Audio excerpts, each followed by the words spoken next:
In conclusion, in this course, we've looked at when you are able to get your Amazon SES system set up with your emails, domains, and SMTP verified, you can then create connection points.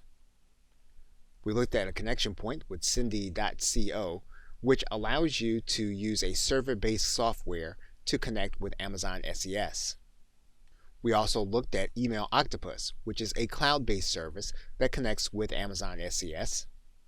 We looked at the WordPress plugin WP-SES, which allows you to use Amazon SES to send your transactional and notification emails inside of WordPress.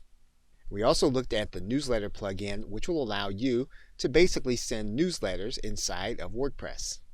And as this page is a paid plugin, we notice that it's typically going to be advantageous to look at using a paid system.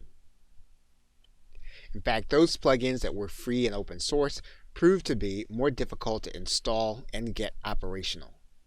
Finally, we saw the benefit of making sure that your DKIM and SPF settings are set correctly and that all of your domains and email addresses are verified inside of Amazon SES.